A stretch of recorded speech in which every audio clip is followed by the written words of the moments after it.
Thank you, Bukola. So, Edire, please, we'll have take 2 minutes from you, just to set the background, around it, meet the professional, and of course, what we are trying to achieve from an Advan perspective. Sorry. Okay, thank you so much, Obum. Okay. All right. What we are trying to achieve from an Advan perspective, and then before we proceed. Okay, thank you. Thank you, Obum. Can everybody hear me? Can you hear me, please? Yes, we can hear you. Okay. I want to start by... Yes, we can hear you. Okay, I want to start by, on behalf of the Executive Council of Advan, appreciating the speakers for today, Mr. Alex Goma, Mr. Victor Okwat, and the moderator, Mrs. Fumilayo Falola of Wema Bank. And to say, essentially, the objective is very simple. We at the Advan Meet the Professionals is for the seasoned professionals in the industry to support the upcoming professionals, give insights on things with regards career path, on the job, skills needed on the job, and essentially marketing effectiveness. So whatever is the skills needed as a professional, not just as a professional in marketing, but as a professional in a multinational organization, or even as an entrepreneur, what you need to know, the skills you need to have to be harnessed in this time and going forward is what we want the professionals to essentially teach us and give us insights on. So it's very simple. It's supposed to be like a family meeting where Advan members come together and share insights, essentially bringing the older professionals to meet with the upcoming professionals and just share insights. So that's the objective. We have various training platforms on Advan. This is one of them, but this one is targeted at bringing the generation of the seasoned professionals and the upcoming professionals together to learn and also to share. So like Bukola said, I hope we are all ready to learn, to gain from the insights that will be available today. And I just wish everybody a very happy and robust session. Thank you, Obum. All right. Thank you, Edire. Thank you for that brief opening speech. And like you rightly said, it's all around we learning from veterans in the industry. Like I said earlier, starting my career, Mr. Alex Goma was someone I was privileged to work under him far down the line, and I know the amount of energy I was able to glean and tap from him at that moment. So I'll be handing over straight to Fumi. Fumi will introduce herself, and of course Fumi will be the moderator for this session. So thank you everyone, and of course straight to Fumi at this moment. Thank you, Obum. Thank you everyone, and a good afternoon to everyone. Learning never stops, and I am particularly excited to be here. I'd like to introduce our first speaker. My name is Fumilayo. I'm not the first speaker. My name is Fumilayo, and I'd be moderating this session. Our first speaker today is someone that I am totally awed by and excited to hear from today, as there's so much that I have learned from him in the past, and I'm looking forward to learn a lot more today. He is Mr. Alex Goma. He is the Managing Director, CEO, Grand Cereals Limited, a UAC company. Mr. Alex Goma is an experienced business leader with over 20 years experience building people, customers, and brands from P&G to British American Tobacco to Guinness to PZ Cussons and now Grand Cereals in Africa. Prior to his role, he has held various roles such as Managing Director, PZ Cussons Consumer SBU, Strategy and External Affairs Director, PZ Cussons Nigeria, Sales Director, Guinness Nigeria, Head of Trade Marketing and Distribution, BAT Nigeria, BAT Country Manager Senegal, Gambia, and Mauritania, to mention a few of his achievements. He holds a degree in biochemistry from the University of Port Harcourt and an LLB degree from the University of London International Programs. He is a member advisory board of edusco.com. He is also an advisory board member of Afrisense Digital. He is definitely a man with a wealth of experience, and I am more than excited to be here to listen to him. He'll be taking our first presentation. You're welcome, Mr. Alex Goma. Thank you. Thank you very much, Funlola. Good afternoon, everyone. It's my pleasure to be here and to share with you what I'm going to. Can the host please enable screen sharing for me so that I can share my screen? But basically what I'm going to talk is about marketing and value creation. I think when I got the brief and I was told it's a number of people that are junior, middle level management, I just wanted to reiterate a few principles that will help you. So what is it about the role of marketing and how we help drive value in organizations, as well as the critical skills or areas to focus on if you want to drive your growth and development.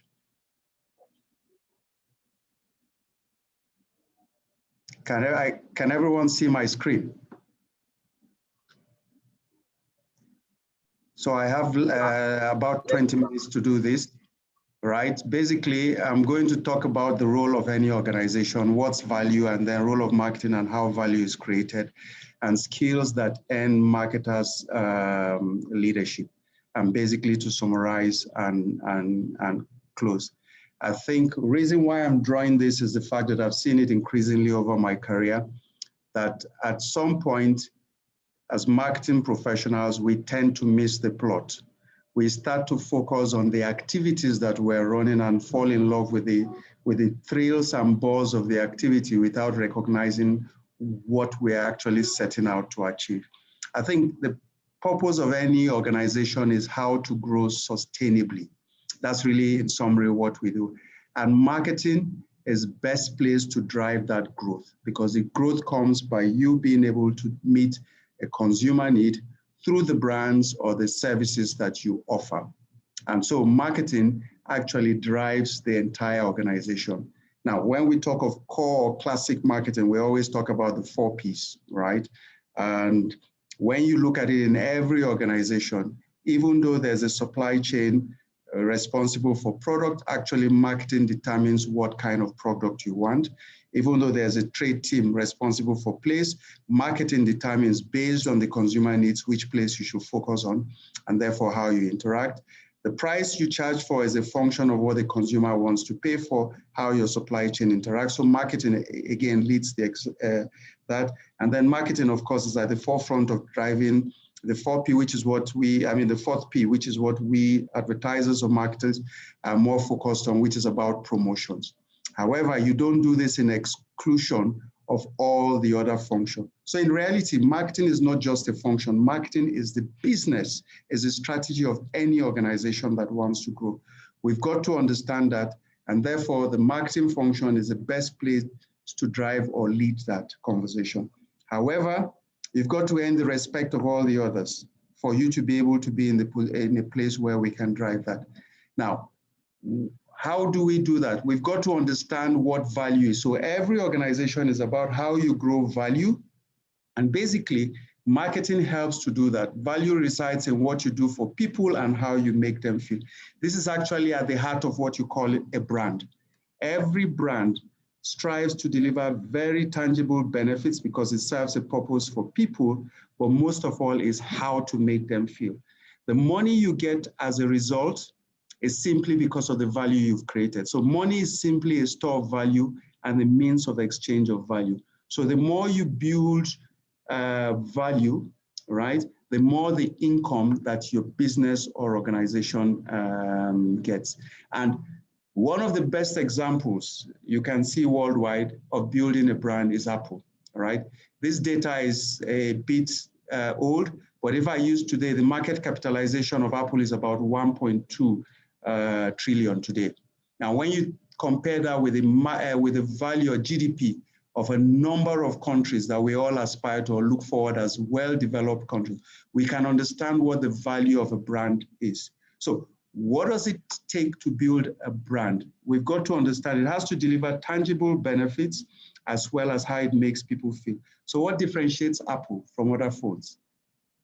If you check your phones, you might be surprised that some of your phones have the same or even better resolution when it comes to pictures, might even be more resilient when it comes to damages and things like that. Why do people prefer to take a selfie with the logo of an Apple behind, or the picture showing you that they're using an iPhone 11 versus actually using some other phone that actually might do the same thing? It is because of how it makes them feel. Both are critical. Apple works in very simple manner. It's very efficient, very effective. And guess what? They've also been able to market and therefore make it something that people aspire to. So it's actually an aspiration for a lot of people to own or have the brand. And that's what it takes to build the brand. It's not the series of activities underneath. All those activities are tied towards one thing. How do we make the consumer experience such that people want to do that? So it's critical to understand what your value equation for your brand is, right? And the value equation is very simple. What are the benefits you offer plus the intangible benefits divided by the cost? So across quite a number of categories, your cost will largely fall in line and largely be the same. If I take the cost of phones, for example, some of the phones, the same people who manufacture the units or the components for Apple might manufacture the same components for other phones. So the difference is not in the cost. Why, therefore, is Apple able to charge 600,000 naira or 500,000 naira for a phone, while your high-end techno phone will charge 100,000 or 150,000 naira? It's because of the intangible value and the benefits that they've been able to get, which is why they're able to do that. It's the same thing when you look at a plate of rice, whether you eat it at Mama Ris's shop, or you go to Sweet Sensation, or you go to a Chinese restaurant. The rice is sourced from the same market, the beef from the same market. What is it that makes one plate, right? The quantities might appear similar, costs 5,000 naira, in another location, 2,000 naira, and in Yaris's place, 200 naira. It's a mixture of the benefit, you're solving hunger, but it's also a mixture of the intangible benefits, how you make the person feels. So once we understand value, it is critical to understand that marketing is how every organization creates value. And I think for most of us marketers, we've got to always remember this. What I always tell my marketing teams is that our task is very simple. This slide summarizes for me what I think we're trying to do. We're basically trying to win 3 basic battles in this war to gain share. The first is a battle for the mind of the consumer, because where the consumer mind is tilted towards a particular brand or product or service, you've done half of the job, right? So simple example, before I go to the market to go and buy a toothpaste, I must have a brand in mind if that particular brand manager or marketing manager has done their job well, right? Through either advertising or promotions or activities that they run, have they won my mind, the battle for my mind, where when I get into the market, my mind is focused on I'm going out to look for a brand rather than I'm going out to buy toothpaste. But if you win that battle, and then when I get to the point of purchase, I cannot find the toothpaste that you have in mind, then you've lost the second battle, which is at the point of purchase. That same brand has to be available, but it has to be available in a state where it is appealing to me and the price is right for me. I think that the price is right. If the outlet is overcharging, it's going to turn me off. I might start to consider something that is secondary. And of course, when I go back home and I use the brand, right, I expect to find the brand to deliver against the promise I was given.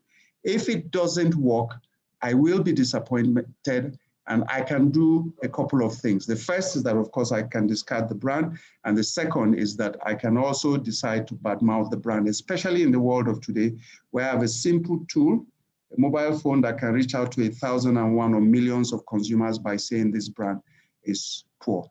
And basically, the tools that we use to ensure that we win this battle are the 4 Ps, right? Recent marketing knowledge or communication will expand it to 6 or 7 Ps. I think they're just fundamentally the 4 Ps, right? When we talk about the process or we talk about people, right? All of those things are inherently built when you talk about these 4 Ps because they're different. So these 4 Ps are the tools that you use to win your battle at these 3 main points. It is critical as marketers that we understand that this is what we're trying to do.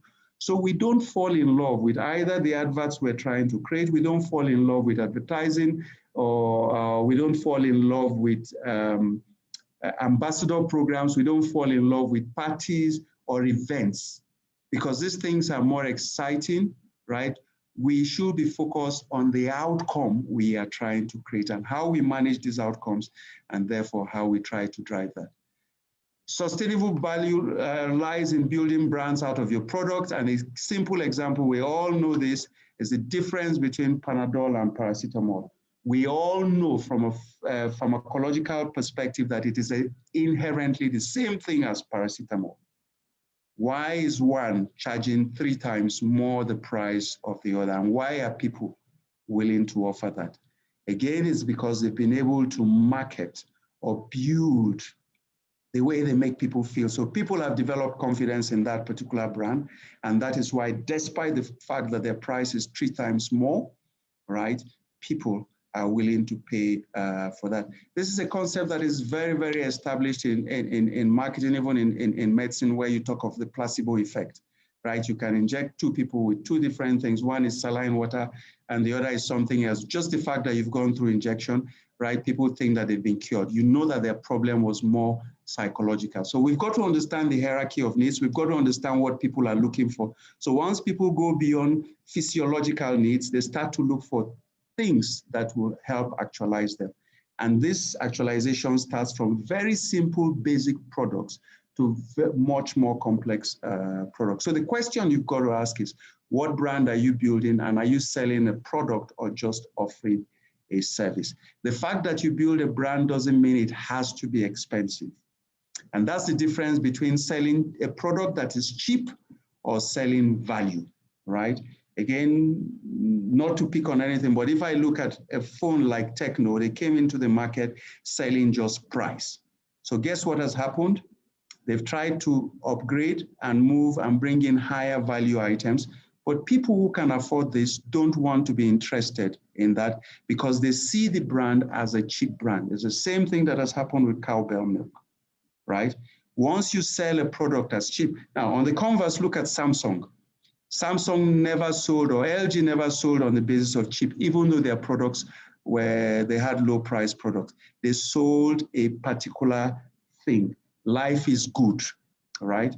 And LG still has phones that are 11,000 or less, but they never talk about that. Samsung never talks about their 20,000 Naira phone. They're always talking about S20, their Note or their Galaxy series or whatever. Why? Because they're trying to sell an experience with what you have. So yes, people can enter and buy the cheap product, but we'll start to upgrade. So if you sell cheap, if you focus on cheap versus value, you're going to find out that you're going to struggle as a brand or business, especially when you have low-end consumers. Marketing people, in order to create value, need to understand beyond advertising and marketing.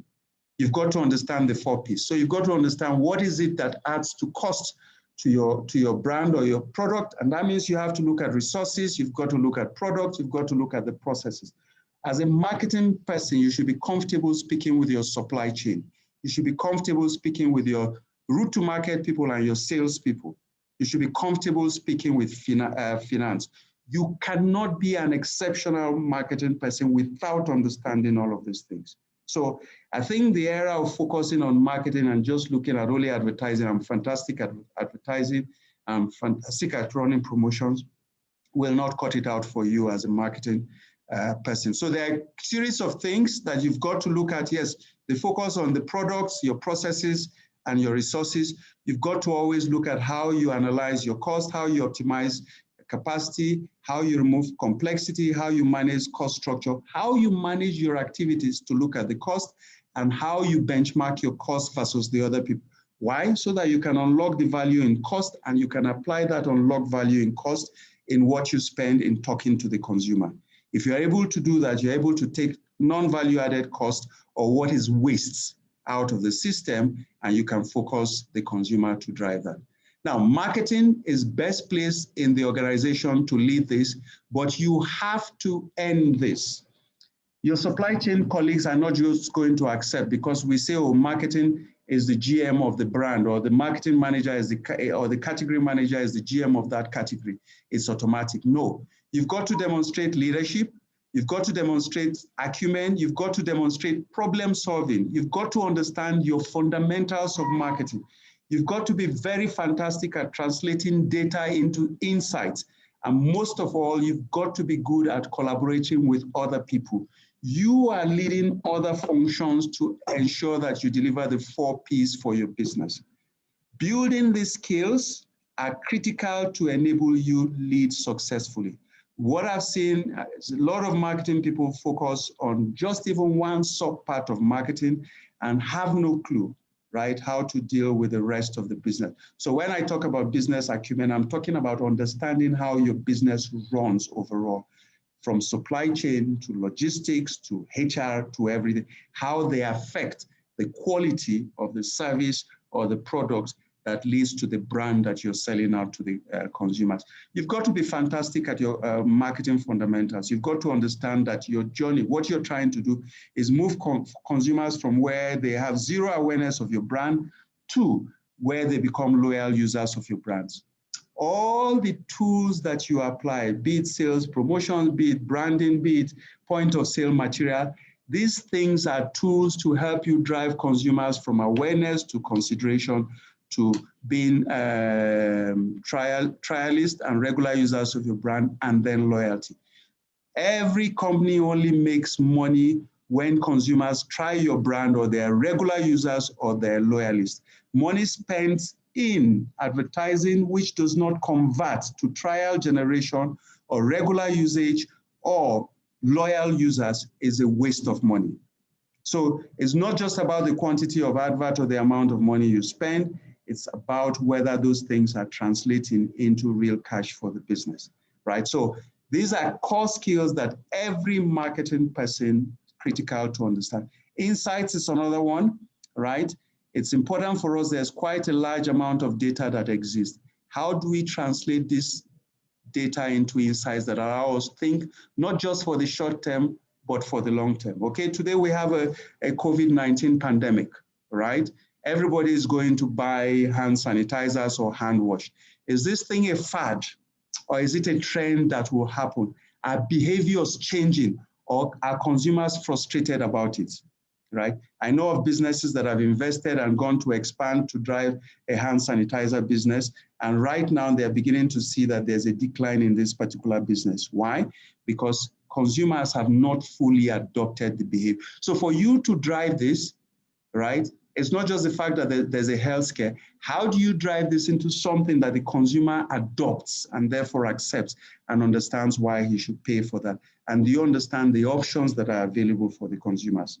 And therefore they can drive that. So it's very easy to build a plan on a short-term fad or just immediate data rather than looking at long-term insights that drive you and enable you to put strategy. Strategy that you have to change every year is not strategy, it is just tactics. Your strategy should not change in the medium to long term if you have actually worked out the right strategy. And your insights are the foundation of having the right strategy.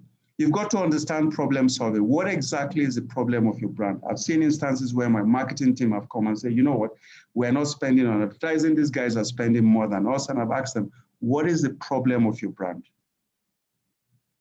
And you know what, sometimes you don't have an answer. Say, no, go back and look at your data. What does it tell you? Is my problem the winning at the minds of the consumer? Is my problem winning at the point of purchase? Or is my problem winning at the point of usage? If I'm able to define my problem from one of these, the solution will be different. If my problem is winning the minds of the consumers, there are a couple of things I can do. Yes, advertising can help you. Yes, promotions can help you. And also driving trial can help you. But you've got to be clear, what is it you're trying to solve? Because if you're not, you're just spending and allocating. Okay, I have a budget last year, I just have to spend. Marketing has to change from where we're spending a budget to where we're actually solving a problem that the brand has And every year you'll find that as you fix one problem, there will be a new problem. And that's where your marketing spend can become more effective. And of course, the last is leadership. Leadership is not about titles. Leadership is the fact that you can create a vision of where your brand or your category will go, and you can get everybody in the company to go behind you. How the guy who is driving a truck, how the guy who is in supply chain, how the guy who is in security understand that the way he treats consumers or customers in your front desk affects the way your overall brand is perceived. Marketing has to lead that and drive that across the organization. So just to summarize, companies are set up to deliver sustainable, profitable growth. They achieve this by the value they create. Marketing leads the delivery of value for the organization. Delivering value occurs via winning at 3 key moments of through the minds of the consumer, point of purchase and point of usage. And this is done by executing the 4 Ps in an excellent manner all the time. Marketers have to show leadership, solve problems, collaborate well, and understand their business and their marketing fundamentals to earn the right to live. If we focus on these basic principles and it drives everything that we do, I can assure you that you will be successful and your brands will start to grow in the right direction and manner that you expect. Thank you very much for your attention. And if there are any questions, I'm ready to take them, or I leave it back to the moderator. Thank you so much, Mr. Goma. Awesome. My notes are full. We will take questions after the second speaker. However, I'm excited. Key skills for marketers, as you've shared with us: leadership skills, business acumen, collaboration is key. We must learn how to translate data into insights. We must be problem solvers, and we must understand the fundamentals of marketing. That for me has stayed true. So I'm asking myself, what else do I need to learn? And I absolutely love what you said about value. That value resides in what we do for the people and how we make them feel. That's something that should be etched on all our walls, so that as we look at it, we're constantly asking ourselves daily, how do we create value for our consumers? So thank you so much for this. We will be going to the next speaker right now. I hope you can still hear me. Yes, Fumi, Please we let can me. hear you. Yeah, Okay, thank you. Thank you very much. We'll be going to our next speaker, and he's Mr. Victor Ukwat. Mr. Victor Ukwat is the Executive Director, Sales and Marketing at Red Star Express PLC. What's happening? Is he on? Ediri? Not sure. Okay, fantastic. Thank you. I'm here. All right, sir. Okay. Mr. Victor Ukwat is the Executive Director of Sales and Marketing at Red Star Express PLC, one of Nigeria's foremost logistics solutions providers. He's a resourceful professional with a strong expertise in building competitive corporate brands. He is an alumnus of entrepreneurship, management, and leadership programs from top global institutions, notably the Lagos Business School in Nigeria, Said Business School in England, the IESC Business School in Spain, the Harvard Business School in the USA, and the Schoollich Business School in Canada. He's also a member of the Institute of Directors in Nigeria here, and he's a fellow of the Nigerian Institute of Marketing of Nigeria, NIMN. Please welcome Mr. Victor Ukwat with me today, as he will come and share, as he'll be sharing his wealth of experience with us. Please listen and take notes like I am. It promises to be very interesting. Over to you, sir. Thank you. Thank you very much. Thank you very much, Fumi, for having me today. I must also say that, like I said yesterday, that I'm very honored to be asked to share the same platform with Mr. Alex, somebody that we all look up to in the industry. But I guess sharing the platform has also helped, because I got my note almost also completely very busy. So I'm glad to be here to do this morning. So I will be speaking. Mr. Alex took us through a lot in terms of core marketing, but thank God that even without having any discussion with him, I actually went the opposite way. So when I was told that the major people on the platform this morning or this afternoon would be middle-level people and people that are looking to make it through the ladder to the top. And I said to myself, so what would this group of people need? I said maybe it might be useful to speak to their mind, speak to their attitude about the right attitude that we should have as core marketing people if we really desire to get to the top. And I just said, okay, maybe we should be talking about the attitude of adaptability, being open to ideas. Some of the things that are happening around us today were things that if we were told last year that we would be in a situation that we are today, none of us, even the strongest prophet, would not comfortably accept. But today we have seen so many things, just trying to come out of COVID. We are faced with another situation. And as at this afternoon, we understand that we have to shut down by 4 p.m. To go home for 24 hours curfew. So a lot of changes in our environment, a lot of challenges, very volatile environment, very uncertain environment, filled up with ambiguity, uncertainties everywhere. So how do we cope as a people, as business people, even as we seek to move forward? So I said to myself, maybe adaptability will be the way to look at how open are you to new things? How prepared are you to be able to pick up new things in our environment? I said to someone last week that it is not so much about your ability to react to what is happening around you. The critical skills that I think that people and businesses should also focus on really is ability or the structure that helps you to also detect and be able to pick up early enough signals in the environment, signals of changes that are occurring. We are constantly witnessing all kinds of things that we didn't know before. So it's safe to say that we live in a very fluid environment and we are constantly in a state of flux. And so what applied yesterday might not necessarily apply today. And so what a skill to look out for, what a skill to learn to acquire, what a skill to be comfortable with at a time like this. Adaptability is something that is very, very important.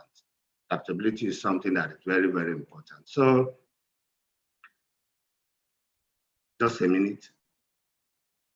Charles Darwin said that it is not the strongest species that will survive, not just the most, not the most intelligent, but the one that is easily adaptable to change. If you look at these brands, some of these brands were very popular some few years ago, but today we are struggling to even remember them. Some generations that were not there when they were very popular might not even have a chance at all.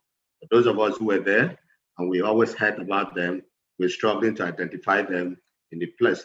So quickly, we're looking at what adaptability is. Why is it important? What gives out adaptable people? The founder of Amazon was asked some time ago that, so how would you be able to identify somebody that is adaptable? And he gave us 14 attitudes that could just give you out as somebody that is adaptable, somebody that is open to new things, somebody that can easily adjust. And what are the new realities facing marketers?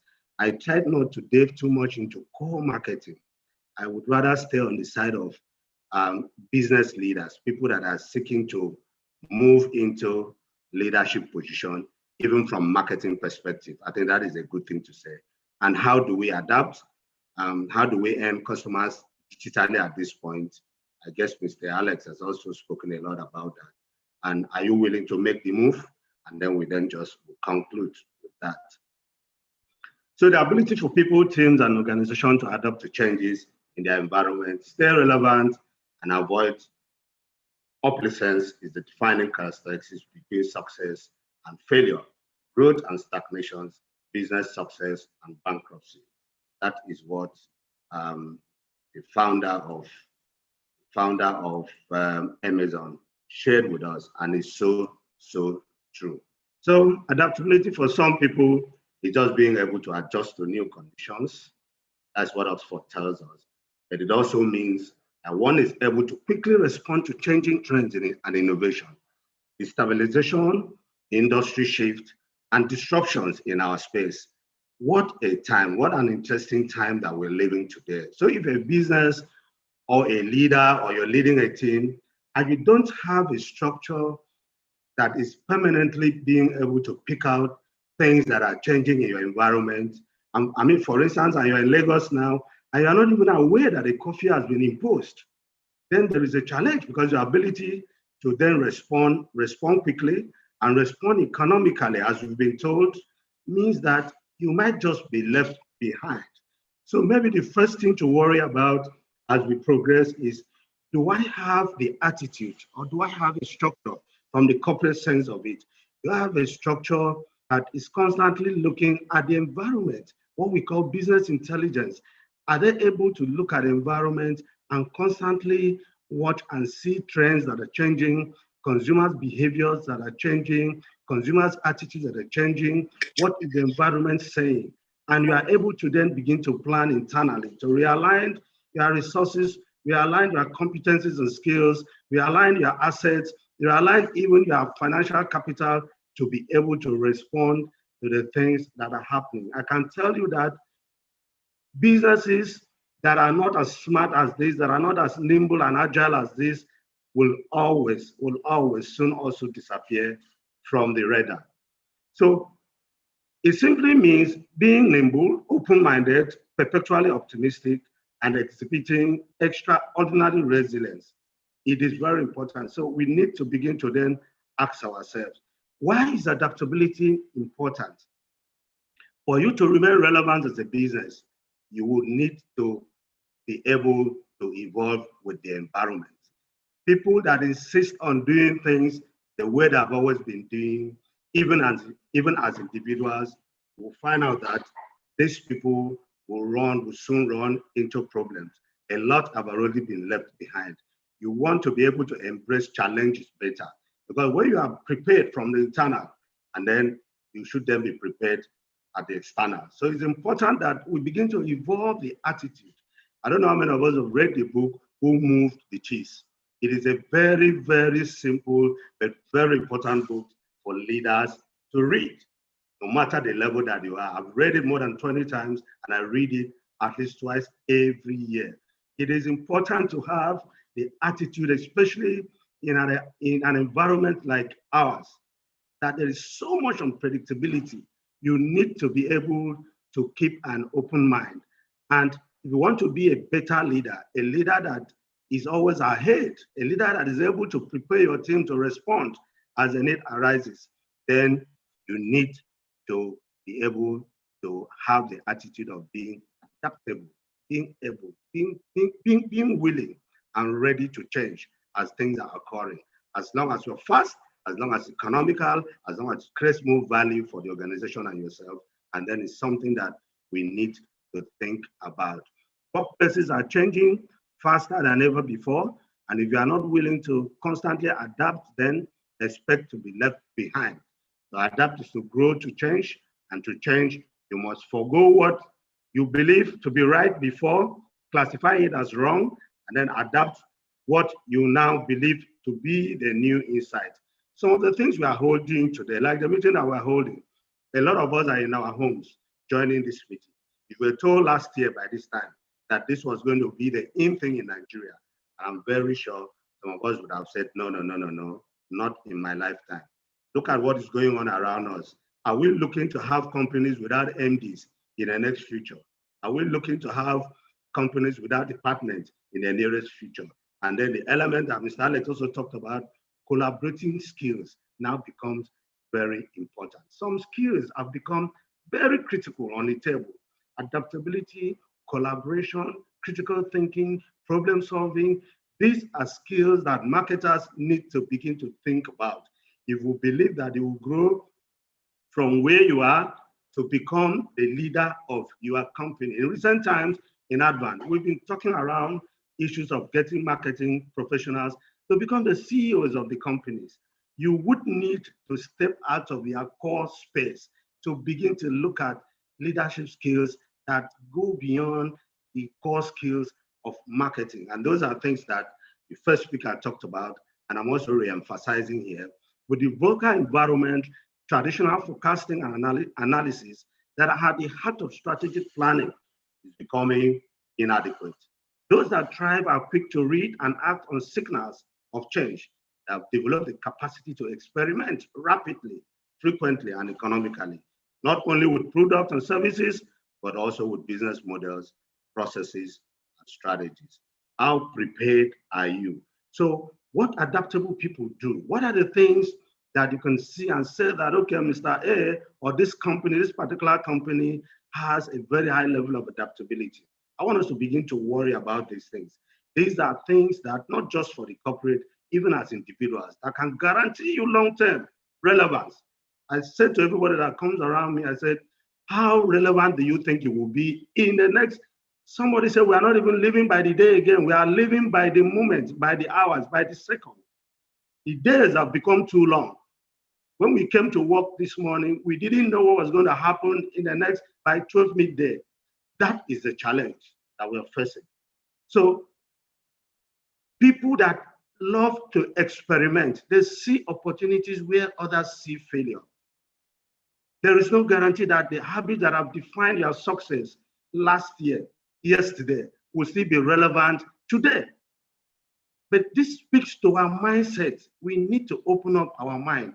This is not about what to do. This is about our attitude, our mindset, the things that thrill us, the things that make us happy, the things that we have passion for. We need to be able to open up our mind to experiment and experiment, think ahead. They don't blame wine. They don't talk to themselves. I mean, they talk to themselves. They hardly don't blame other people. They don't outsource blame. They are very curious people. They stay current. They see systems. So in other words, when they get to the forest, they don't just see a tree. They see the whole forest. So they see the system. Because you are not going to operate in the silos. Like we were told in the first session, you need to understand that as marketers, you need others to succeed. There is always this argument between finance and marketing. Some people in the company will always see marketing as a cost center. You need to prove to other people that, look, we are not a cost center, we are a solution department. And until you put that value on the table, it's always going to be difficult to get things done. You need to understand that you have what it takes to stay at the top. New realities facing marketers in a mix of all of this. And I said to someone again yesterday, look, of all the professions, I think that marketing is the most blessed by technology. Because when you look at it, when you speak to the finance people, I see how they struggle to do things a new way. When you speak, I was speaking to my friend just last night outside of Lagos, a consultant surgeon. He needed to be in Ibadan this morning to conduct exam for new doctors. And I said to him that, when will doctors adopt technology? You need to travel all the way from Calabar to Lagos, take a cab, you got to Ibadan about 2 a.m. this morning.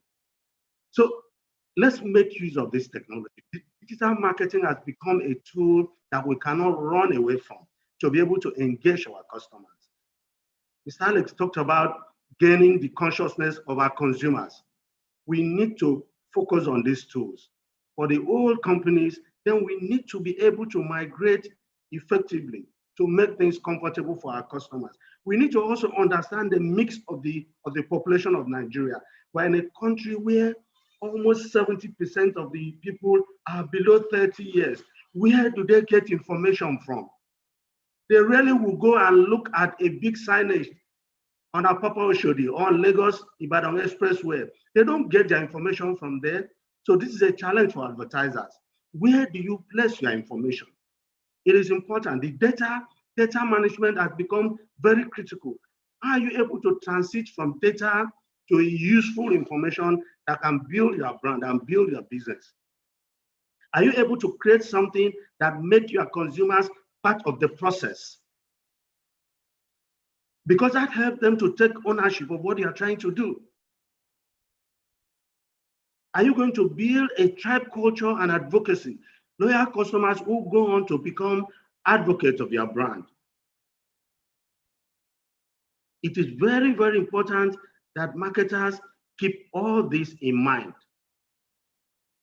How do you then adapt? How do you begin to adapt as a marketing person? I've talked about it.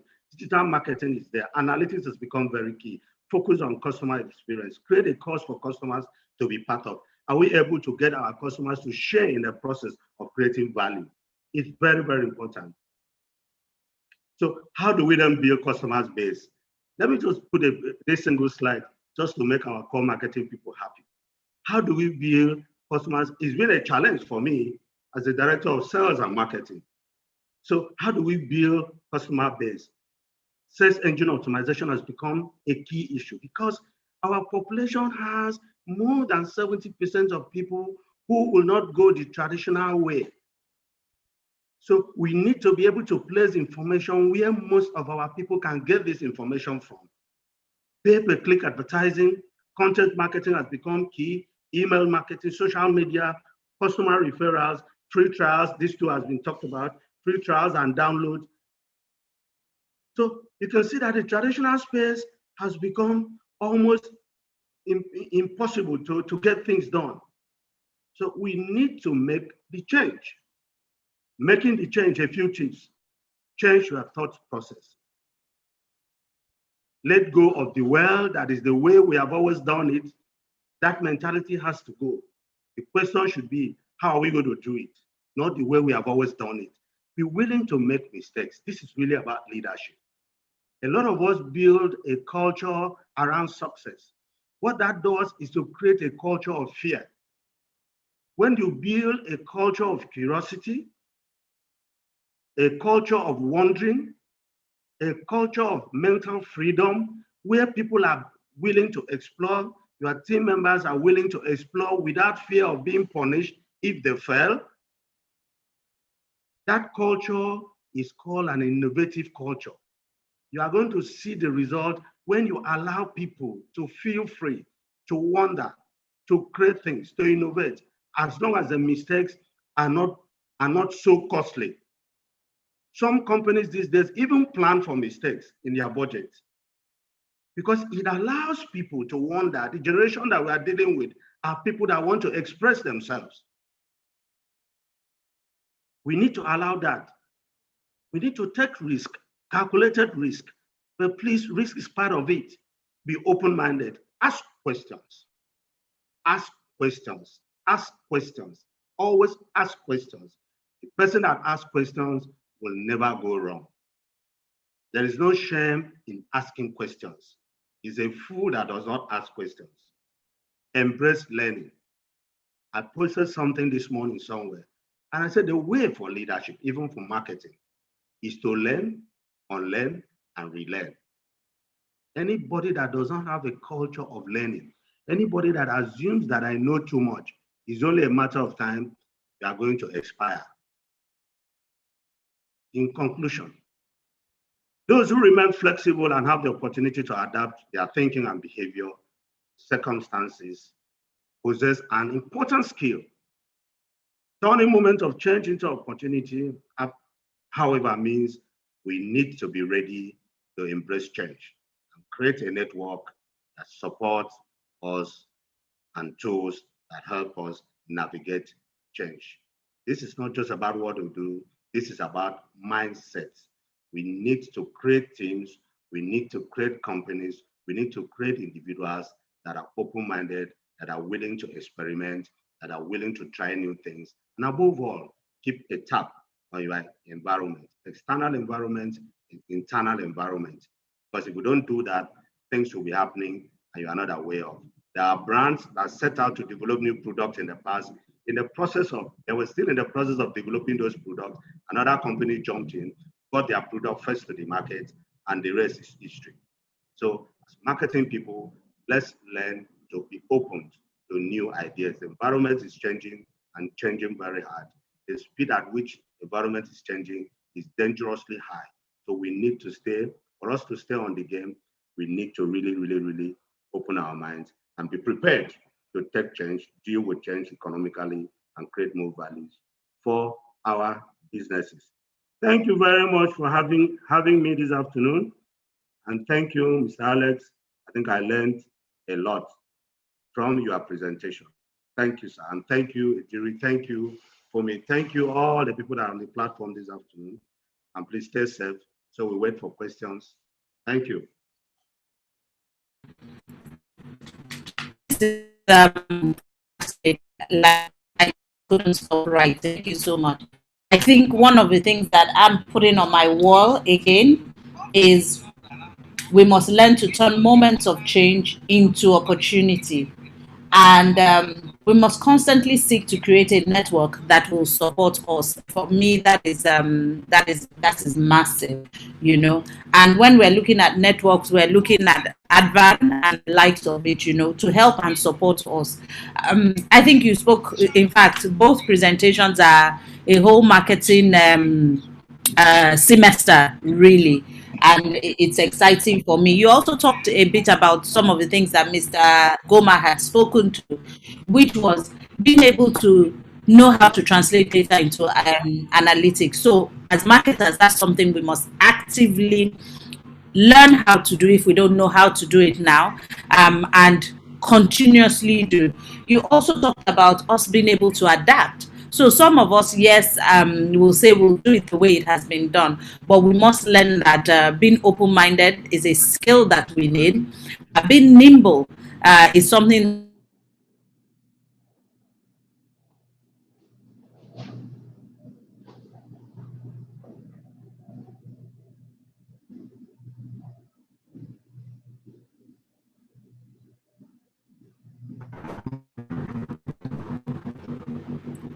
Hello?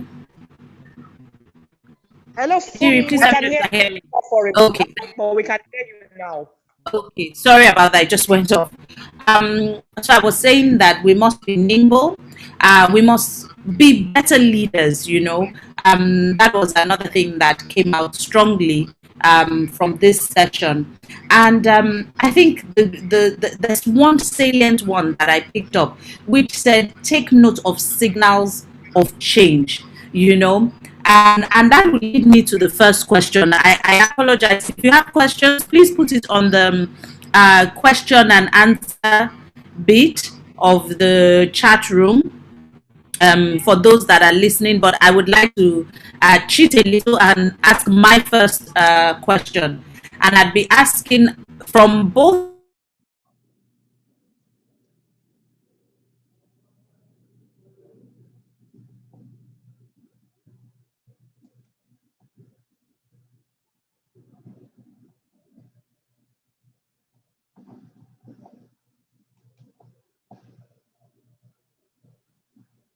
We lost Fumi.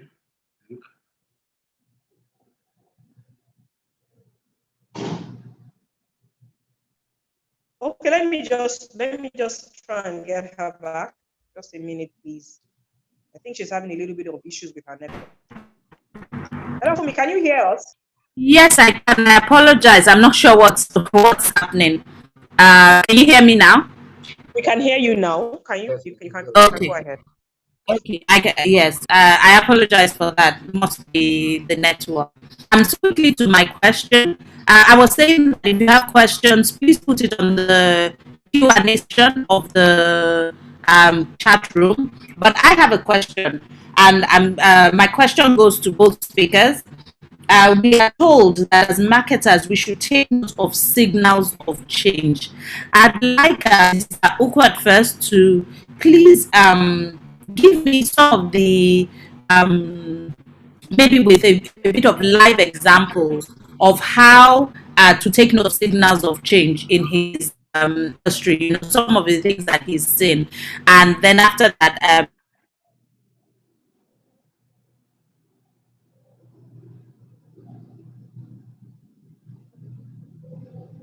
Hello?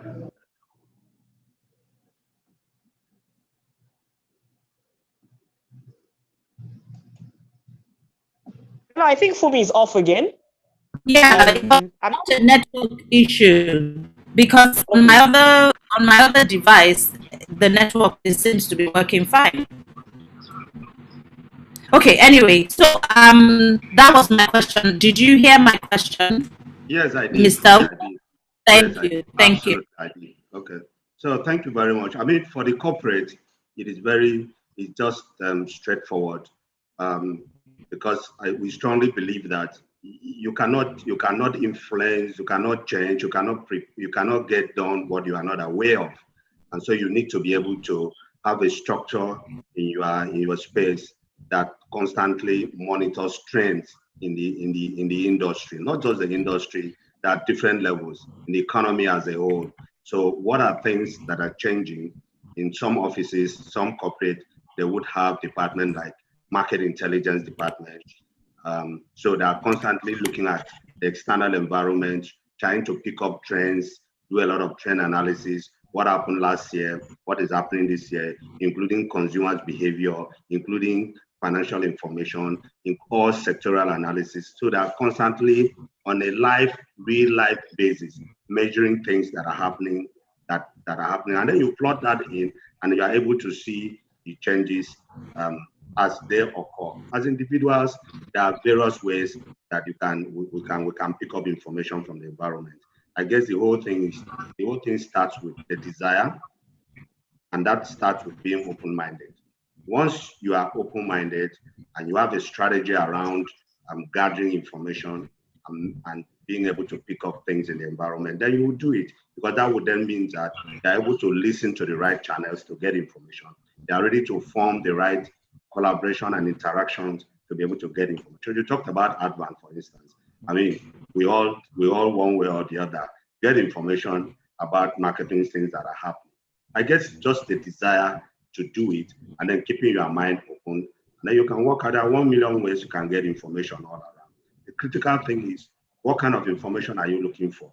Where are you getting the information? What are you making out of the information? Which brings us into the issue of data analysis, and then the other things that will come from it. So it's just your desire to get it and then knowing where to go to. But for the corporate, it's easy. Just set up a corporate market intelligence unit, and their work is just we have it in my office, and I know that a lot of other offices have theirs too. They're constantly looking at the things that are happening in the external environment, even the internal. So they look at trends, they look at behaviors that are changing, they look at things that are coming up, and are constantly reporting, and then we pick it up from there and make sense out of it. Thank you very much. I hope my boss will take it up from there. Thank you. Hi, Victor. I'm not your boss, and I think to everyone, I prefer to be Alex. So for me, prefer that you call me Alex rather than Mr. Goma or Sir. I have not been knighted yet.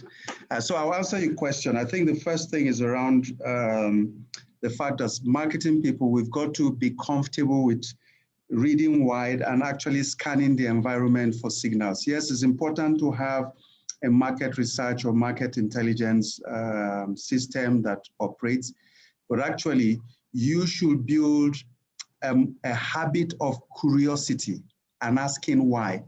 And we should be able to look at what is happening and asking, okay, what does this thing mean, right? What does this mean? And therefore, is there a business that is factored around that? You also need to go back and look at the past. So I use a simple example like the one I mentioned, which is around the hand wash and sanitizers. This is not the first kind of crisis we're having that has to do with hand wash. Remember, we had SARS crisis a couple of years back. And the same things we're seeing happened, started from China, Hong Kong rather, even though it never grew or expanded to this particular period. But during that period, we sold tons of sanitizers because at that time I was in PZ. And the question is this sustainable? So when this same thing started to happen, wait a minute, this thing has happened in the past. We saw people were willing to pay above the full value, even consumer price, just to buy at wholesale level. But immediately after that, right, everything went down under. So the question is, how do we turn this into a habit so that we can take advantage of that? But if you're only relying just on the fact that, okay, the sales have started to happen and therefore we expect it to happen, just the way it came is the way it's going to disappear, and you'll be left with a lot of CapEx investment or marketing investment. So you can learn from the past, and the idea is not to look at the past to be obsessed by it. Is to learn sometimes, okay, this happened, why did it happen or why did it not happen? There are some ideas that have happened in the past that are fantastic, but they never took off because the environment for them to take off did not exist. So we sometimes make a mistake of throwing away the baby and the bath water. So one of the things I always try to encourage my team, even where we've done well, I ask the questions, why and how have we done well? You know, it's very easy to celebrate your results. Oh, we hit 120% of our budget. No, I want to understand how we got that, right? Because if it's something that is a flash in the pan, we will recognize as a flash in the pan, and therefore we don't build a future business on the basis of that.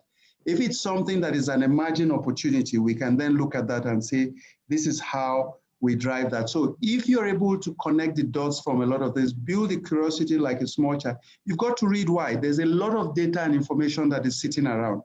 The thing is how we then bring these things together to ask those questions. Okay, what does this mean? What does this mean? Oh, people are becoming health conscious. Now, how can I expand health consciousness even though I don't sell medicine? Does it affect my food business? Does it affect even clothing business, right? So it's the questions when we see things happening in other categories, we should go down to the root cause. What is behind what is happening and see whether those trends, that's why there's a difference between trends and fads. And some of these things, you see the signs long before they happen, and then you see that happen. The other thing is that I always encourage every marketing person to look beyond the categories in which you work. One of the things we used to do when I was in P&G, when we wanted to promote young people into unit manager level, was to give them an assignment to go and review 2 or 3 competitors from our business, and then also review 3 other companies that were outside of our categories. We wanted them to understand their strategy. We wanted them to understand the things they were doing that was working. We wanted them to understand the changes in those environments and how could those things be applied. One of the things we discovered through one of the works that the person had done, people in the market were already beginning to tie Bonvita and milk into tiny tots and sugar selling in cubes of 3. Meanwhile, our competitors who were across the door did not realize them. It took them 4 years to realize, by which time Cowbell had already put in its small sizes. So again, we were not in that category. We were not competing, but we could see the facts, and we used to wonder and say, what are these guys doing? Can these guys see what is coming to happen to them? So scan outside your environment, because some of these trends are not restricted to just one category.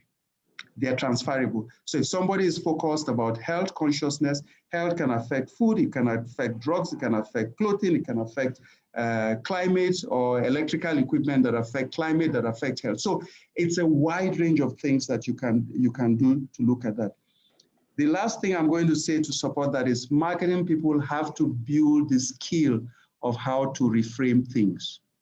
When we see something, right, how do we reframe it in a different perspective? You know, it's like they say, the cup is half empty or half full. It's your ability to reframe stuff that allow you to either say, okay, yes, I see it as half empty, but can you take a step backwards? And if I reframe it as half full, why am I seeing it as half full, and what are the things?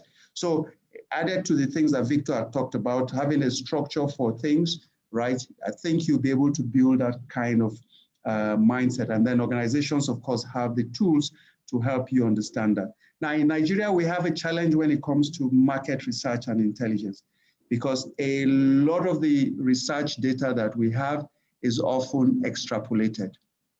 It is critical for marketing people to understand the constraints of how the data is captured and therefore how it can be applied.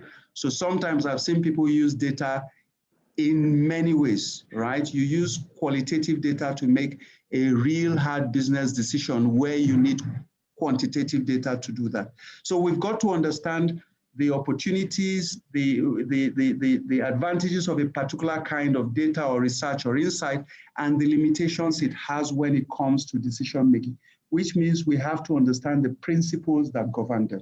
If we don't, we will say this research is good when the results look good for us, and then when the result doesn't look good for us, everybody starts to challenge it. I see that with retail audit. You know, you go to some companies, the year it shows they have increase in market share, everybody says this, we are fantastic. And the year it shows that our market share has dropped, everybody starts to query whether the data is right or wrong. So you've got to understand the limitation. I always say, if you're waiting for your research or your data to tell you where you are or what is happening, then you're 3 to 6 months late, because the data you're measuring today or you're receiving the report today was something that was captured 3 months ago. And therefore, you will already be late when you're looking at that. So use the tools available to you, use the tools you have internally, use the data you have internally, read wide, try to draw connections, bring the concept of congruency into the way you analyze data. I hope that answers that. Yes, it does. I have just been schooled. As in, this is awesome. I don't know anyone who has missed this. They've missed a lot, and Advan might need to get them to pay to come back to listen to this. But this is awesome. Read wide. I think that's something we've all been told, and again, even on life, existence in itself, you need to read wide, and like you said, you need to look beyond your current position, stand outside. So in my opinion, and not just a marketer rule book, the ability to reframe things, awesome. Even as I live every day, I believe that I need that ability. And then putting together a structure that is constantly looking out for intelligence on how to do better. I believe that that's something that we should all also be thinking about. And I would say that with even the new types of jobs that are now existing, there's also a place for that, where marketers can begin to look at where do I want to even start to specialize and get some competency beyond that we know. So thank you so much, Alex, for that, and thank you, Mr. Ukwat. Fantastic. We have a few comments and questions, and I will read them out. There's a comment from Wale Oduneye. He says, "Hi, Alex, quite some time. Just to add that marketers should be very evaluating the behavior driving consumers to a brand. A very concise presentation for the time allowed." I totally agree with him. We also have Akifolari Akimadewa, who says, "I am a fresh new member of the association. I look forward to having a mentor that will guide me throughout in this profession." Akifolari, let me just tell you, leave Alex alone. He's mine. So just stay on your own. I found my own mentor, okay? Bamidele says, "There are still barriers to effective marketing in the country. For instance, this issue of poor internet connectivity experienced by Fumi here. How do we play around this and still remain competitive?" So Bamidele is asking that there's still barriers to effective marketing in our country. How do we play around this and still remain competitive? I will throw this to Alex to answer, and then the next question will go to Mr. Ukwat. Thank you. Okay, I think just to answer the question, there are quite a number of barriers, right? It's not just around connectivity. You have the barriers around quality of information, quality of data that you get to make decisions, right? My approach to barriers is simply understand them and understand what is behind them and understand the limitations that they give to you. So once you understand that, you can therefore say, okay, as a result of these limitations, what can I do? And you put your focus on the things you can do whilst looking at what is the causing factor, the causative factor for why you have those barriers.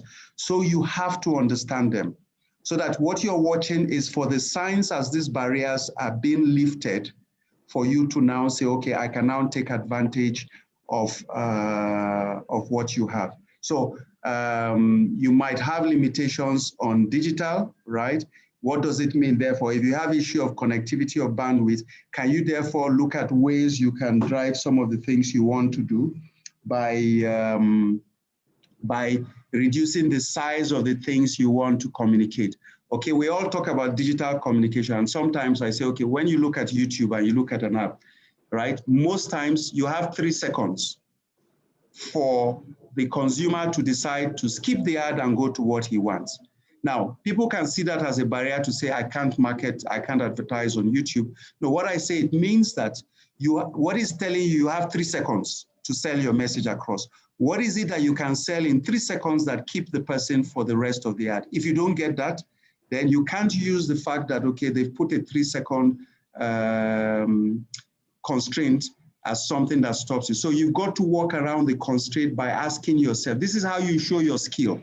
This is how you show your skill. We have these barriers.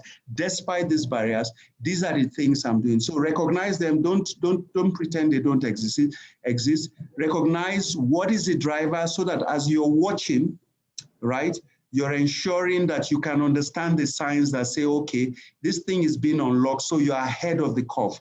Whilst you're walking through that, work your fundamentals.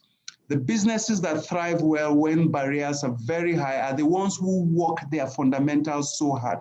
So when the barriers are taken off, the barriers are like driving with a handbrake. It is very easy for you to accelerate. That's what my comment will be. So until we deal with that, this problem of technology is multifaceted. It's not only the telecoms companies, right? Because they are dependent on power, right? So if the power companies don't get it right, it will impact the telecoms company. If you have security issues where vandals are cutting down the fiber optic or stealing it, you will have issues. So it's not a one issue that you have that you will obsess. The way to look at barriers is think about what is within my control, what can I influence, and what can I just hope gets better. We get obsessed about the things that are not within our control, and therefore we create excuses for ourselves. If you focus on what is within your control and what you can influence, you will find answers and solutions. And that's what you keep on tracking until it gets to a point where you can answer everything.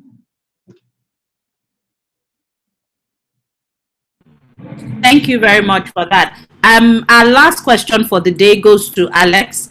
You talk about having constant conversations with different functions, such as the finance team, logistics, sales, and others, as they affect the quality of service or brand you are trying to market.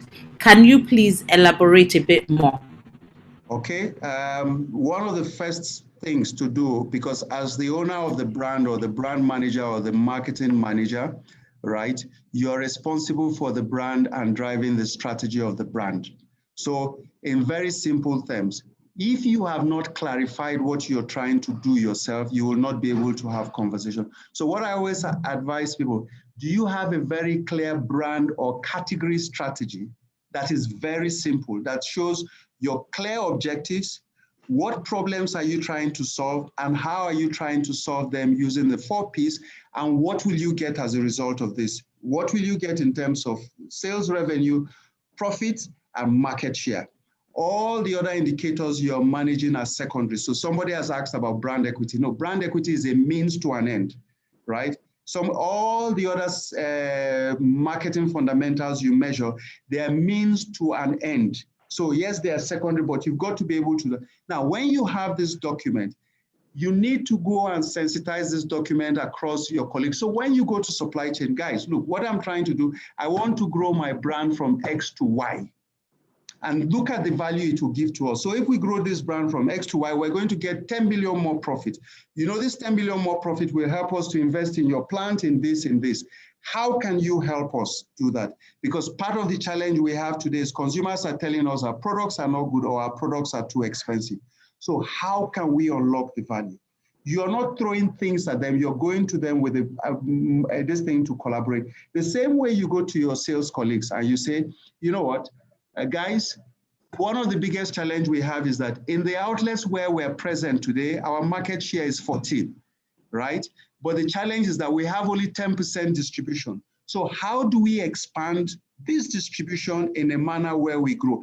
And I'm willing to support or invest to put some of my marketing spend to ensure that we can do that. Guess what? You're starting a conversation with your sales guys to say, you know what, okay, this is the #1 problem we're trying to solve, and this is how we're going to do it.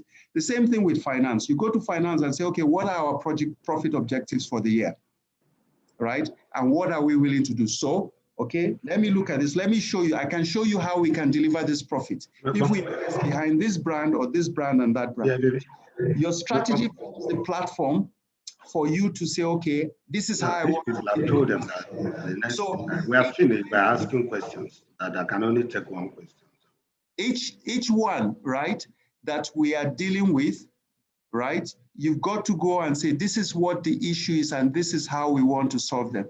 When you approach your colleagues from other functions from a blame perspective, oh, your MD asks, okay, why is our brand not selling or why are we not profitable?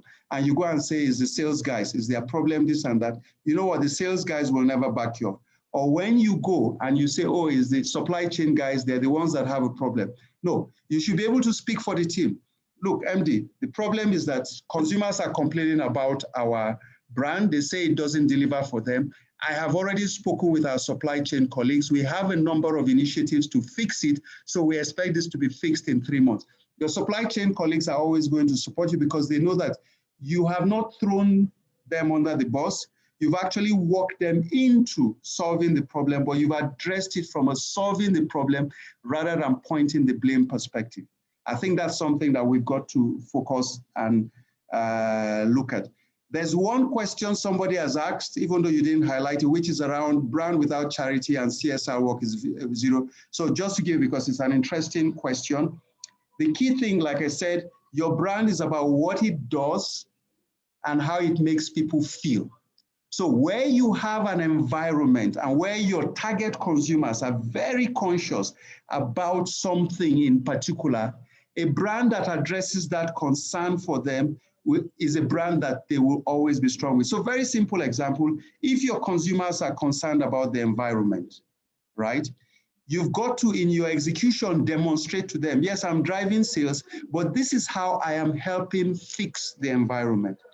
We have to look at it from a business perspective, right? Not just from a CSR or charity. When people come and say CSR, CSR for the sake of CSR, as far as I'm concerned, is bollocks, because people can see through it.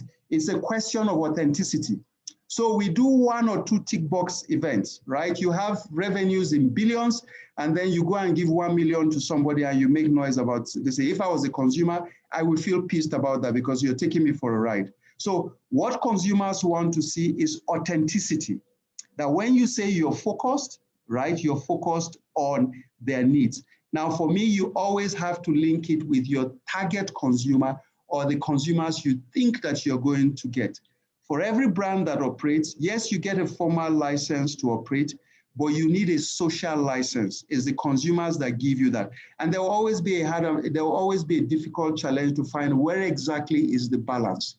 So when you're marketing, and that's where the concept of social marketing comes in, when you're marketing, are there other benefits to consumers that you can also sell about your product? So yes, we're selling more, but the reason why we're doing this change, for example, from plastic to bottles is because we're going to save the environment. That is sensible marketing.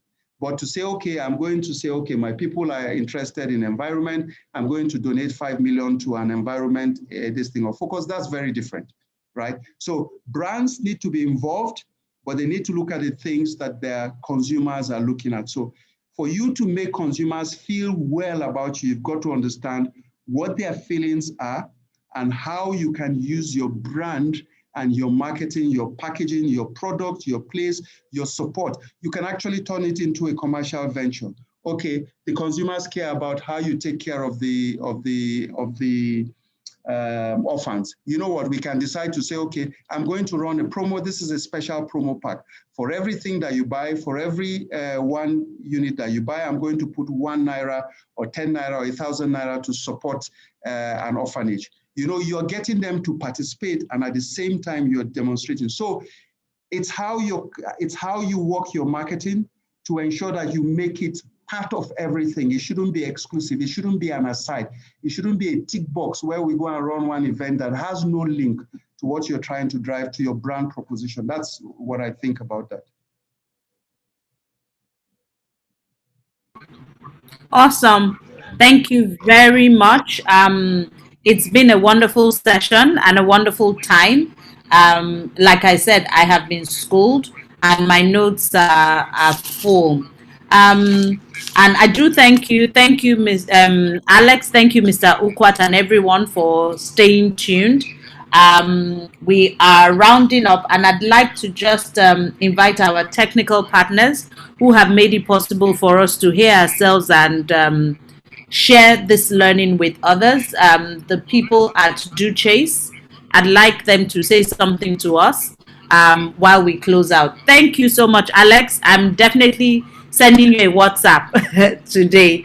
Thank you. All right.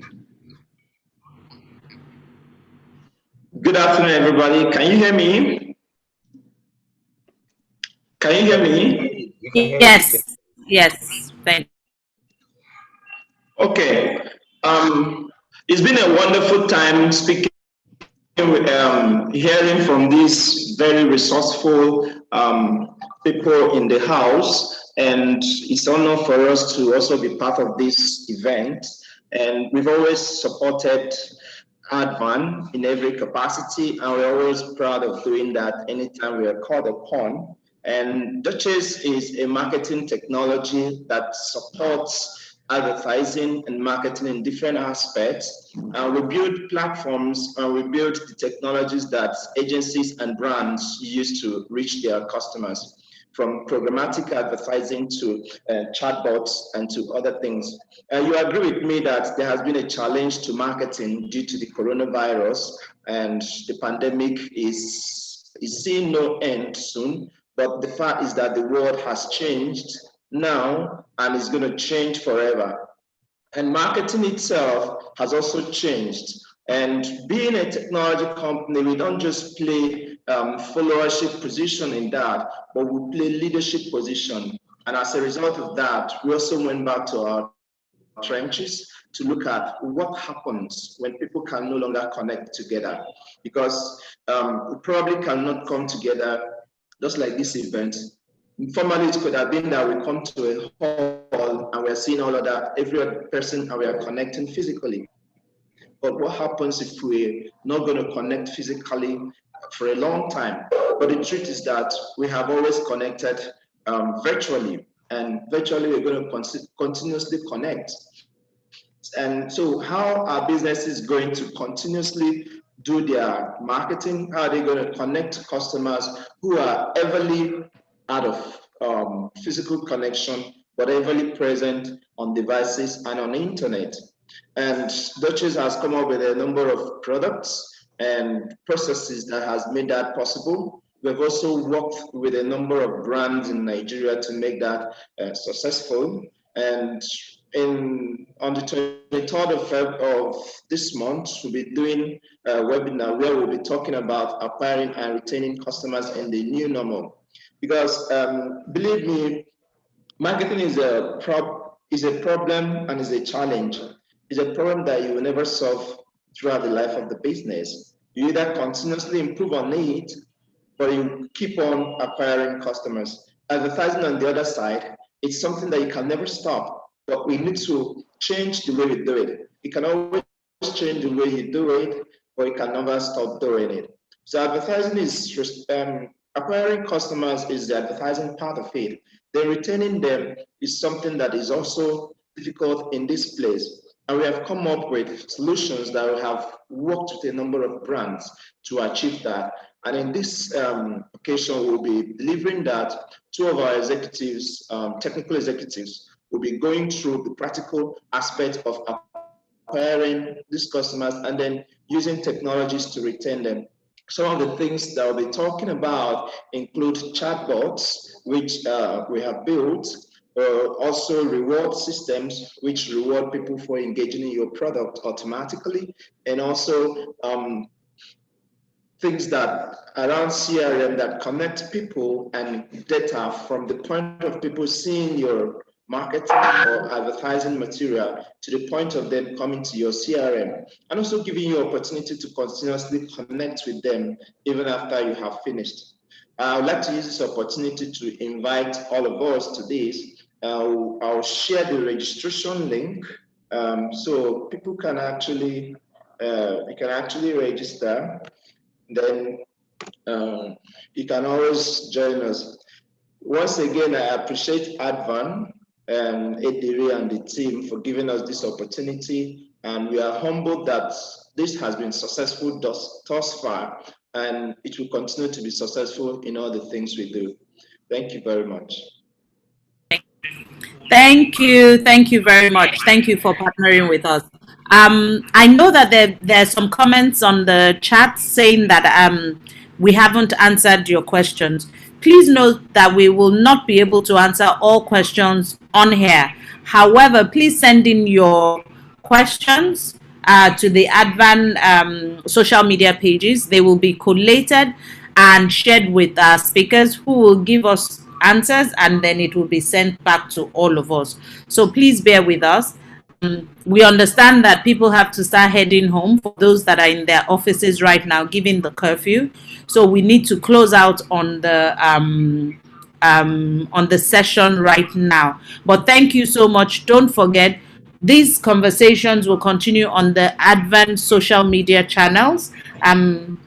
And let's just endeavor to engage with one another. As someone has said, let us create a network that supports us. So by the time we talk to ourselves, it would also help us with some of the answers that we want. Thank you so much for your time. Thank you, Advan, for allowing me this opportunity to also learn from Alex and Mr. Ukwat. It's been wonderful for me. As we say, we never stop learning. I will hand over to Obum to then close out for us.